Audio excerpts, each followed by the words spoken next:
হযরত শাহজালাল আন্তর্জাতিক বিমানবন্দরের কার্গো ভিলেজে অগ্নিকাণ্ডের ঘটনা ঘটেছে। জানা যায়, বিমানবন্দরে কার্গো ভিলেজের একটি অংশে আগুন লেগেছে। তবে ফ্লাইট ওঠানামা স্বাভাবিক রয়েছে। কার্গো ভিলেজের এ অংশে আমদানি করা পণ্য মজুদ রাখা হয়।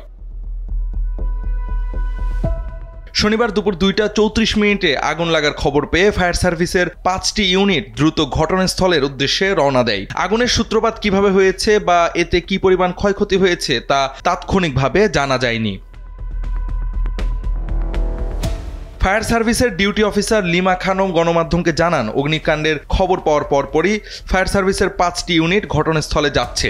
তবে তারা এখনও ঘটনাস্থলে পৌঁছায়নি বলে জানান তিনি। কার্গো ভিলেজটি দেশের আমদানি রপ্তানি বাণিজ্যের জন্য অত্যন্ত গুরুত্বপূর্ণ একটি স্থান। ফলে এই অগ্নিকাণ্ডে বড় ধরনের ক্ষয়ক্ষতির আশঙ্কা করা হচ্ছে। ঘটনাস্থলে পৌঁছে আগুন নিয়ন্ত্রণের কাজ শুরু করলে বিস্তারিত তথ্য জানা যাবে বলে আশা করা হচ্ছে। অগ্নিকাণ্ডের কারণে কার্গো পরিচালনায় বিঘ্ন ঘটতে পারে বলেও সংশ্লিষ্ট সূত্রে জানা গেছে। আগুনের ভয়াবহতা ও ক্ষয়ক্ষতি নিরূপণে পরবর্তী আপডেটের জন্য অপেক্ষা করতে হবে।